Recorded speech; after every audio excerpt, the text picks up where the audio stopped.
নমস্কাৰ, চৰকাৰী কৰ্মচাৰী আৰু পেঞ্চনাৰৰ লগত জড়িত 5টা অতি গুৰুত্বপূৰ্ণ খবৰ ভিডিঅ'টিৰ যোগেদি জনাব বিচাৰিছোঁ। প্ৰথম খবৰটো মধ্যাহ্ন ভোজনৰ ঠিকা বেচৰকাৰী সংস্থাক দিয়াক লৈ প্ৰতিবাদ। ৰান্ধনী সহায়িকাৰ শ প্ৰতিবাদকাৰীৰ দিছপুৰলৈ যাত্ৰাত আৰক্ষীৰ বাধা আৰু খণ্ডযুদ্ধ। শিশুৰ মধ্যাহ্ন ভোজনৰ ঠিকা বেচৰকাৰী সংস্থাক প্ৰদান কৰাৰ বিৰুদ্ধে মধ্যাহ্ন ভোজনৰ ৰান্ধনী সহায়িকা সংস্থাই আজি প্ৰতিবাদেৰে কঁপাই দিছপুৰ। খানাপাৰাত শ প্ৰতিবাদকাৰীয়ে বিক্ষোভ প্ৰদৰ্শন কৰি প্ৰদৰ্শন কৰে আৰু NGOক ভোজনৰ ঠিকা প্ৰদান কৰাৰ তীব্ৰ বিৰোধিতা কৰি এই প্ৰক্ৰিয়াৰ পৰা NGOক আঁতৰ কৰাৰ সংকল্প লয় তেওঁলোকে। উল্লেখযোগ্য যে মধ্যাহ্ন ভোজনৰ বাবে চৰকাৰে ৰান্ধনী আৰু সহায়িকাৰ নিযুক্তি প্ৰদান কৰিছিল, কিন্তু শেহতীয়াকৈ এই লোকসকলক কৰ্মহীন কৰি NGOক মধ্যাহ্ন ভোজনৰ দায়িত্ব দিয়াত ৰান্ধনী আৰু সহায়িকাসকলে তীব্ৰ ক্ষোভ প্ৰকাশ কৰিছে। চৰকাৰে এই লোকসকলৰ মুখৰ ভাত কাহিনীয়া বুলিও তেওঁলোকে অভিযোগ কৰিছে। ৰান্ধনী সহায়িকাসকলক ভাতে মৰাৰ ষড়যন্ত্ৰ কৰাৰ অভিযোগ কৰি আজি পাকঘৰ এৰি ৰাজপথলৈ ওলাই আহে ৰান্ধনী আৰু সহায়িকাসকল। প্ৰচণ্ড গৰমকো নেওচি প্ৰতিবাদৰ বাবে তেওঁলোক ৰাজপথলৈ ওলাই অহা ৰান্ধনী আৰু সহায়িকাসকলে নিৰাপত্তাৰক্ষীয়ে তেওঁলোকক বাধা প্ৰদান কৰে আৰু দিছপুৰলৈকে তেওঁলোকে সমদল কৰিবলৈ ওলোৱাত প্ৰতিবাদকাৰীসকলক বাধা প্ৰদান কৰে আৰক্ষী আৰু অৰ্ধসামৰিক বাহিনীয়ে। প্ৰতিবাদকাৰীসকলক ৰোধ কৰাৰ বাবে আনকি নিৰাপত্তাৰক্ষীয়ে আটক কৰিবলৈ বাধ্য হয়। ক্ষুব্ধ প্ৰতিবাদকাৰীসকলে অভিযোগ কৰে যে তেওঁলোকে শিক্ষামন্ত্ৰীৰ সৈতে বিভিন্ন ধৰণৰ আলোচনা কৰিব বিচাৰে আৰু বিষয়টোৰ সমাধান সূত্ৰ বিচাৰে। এতিয়া আহিছোঁ দ্বিতীয়টো খবৰ, যি মুখ্যমন্ত্ৰী মহোদয়ে এটা ভাল খবৰ দিছে যে অসম আৰক্ষীৰ কৰ্মচাৰীৰ সময় নিৰ্ধাৰিত পদোন্নতি নিশ্চিতৰ বাবে চৰকাৰৰ পদক্ষেপ গ্ৰহণ কৰিছে। কনিষ্টবলৰ পৰা হাবিলদাৰলৈ সময় নিৰ্ধাৰিত পদোন্নতিৰ বাবে আৰ্হি প্ৰস্তুতকৰণৰ বাবে মুখ্যমন্ত্ৰীৰ অধ্যক্ষতাত বৈঠক হৈছে।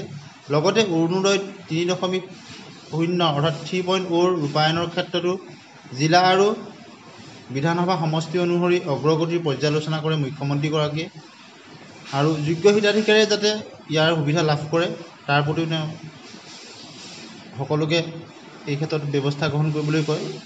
তৃতীয়টো খবৰলৈ আহিছোঁ যে স্বাস্থ্য সেৱা খণ্ডৰ অত্যন্ত প্ৰহৰীলৈ উদগনি, মাহিলী মাননীৰ পৰিমাণ বৃদ্ধি।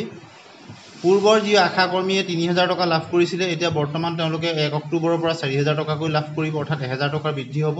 ছুপাৰভাইজাৰসকলে 9000 টকা লাভ কৰিছিলে, এতিয়া তেওঁলোকে 11200 টকা, অৰ্থাৎ তেওঁলোকৰ 1200 টকা বৃদ্ধি হ'ব।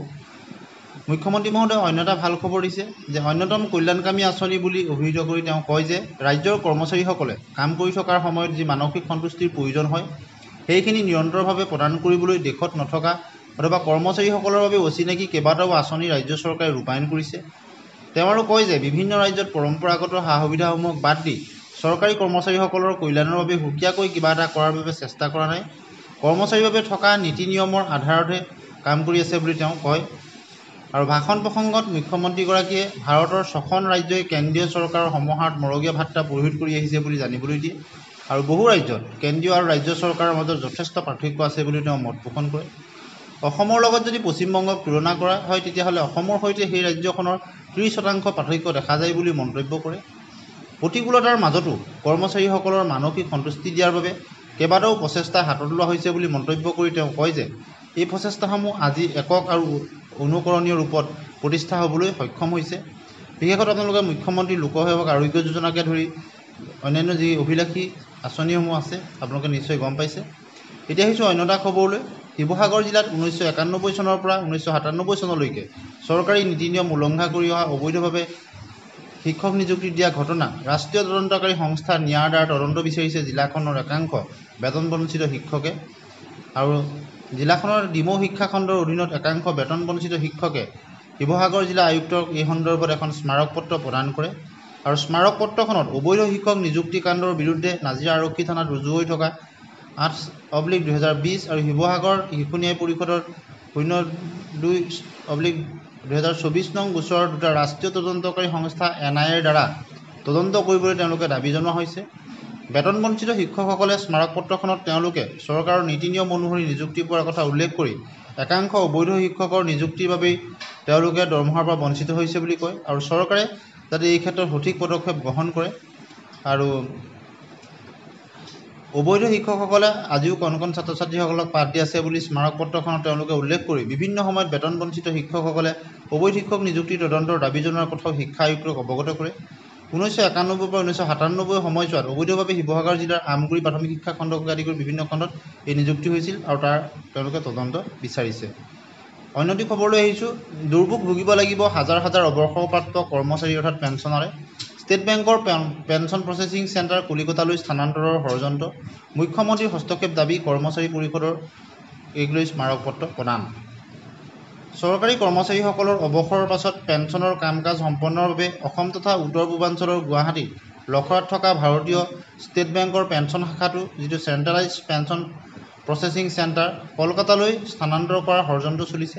উল্লেখযোগ্য যে অসম তথা উত্তৰ পূবৰ ৰাজ্যসমূহৰ হাজাৰ হাজাৰ অৱসৰপ্ৰাপ্ত চৰকাৰী কৰ্মচাৰীয়ে পেঞ্চনৰ আঁকোৱা থাকিলে গুৱাহাটীলৈ আহি এই শাখাটোত তেওঁলোকে সমাধান কৰিছিল। এতিয়া এই পেঞ্চন লাভৰ সময়ত হোৱা সৰু সুৰা সমস্যা সমাধানৰ উপায় বিচাৰি অসম তথা উত্তৰ পূবৰ চৰকাৰী কৰ্মচাৰীসকলে গুৱাহাটীৰ পৰিৱৰ্তে ঢাপলি মেলিব লাগিব কলকাতালৈ। গতিকে এই ক্ষেত্ৰত মুখ্যমন্ত্ৰীৰ হস্তক্ষেপ বিচাৰি তেওঁলোকে আবেদন জনাইছে। ভিডিঅ'টি শেষলৈকে চোৱাৰ কাৰণে ধন্যবাদ।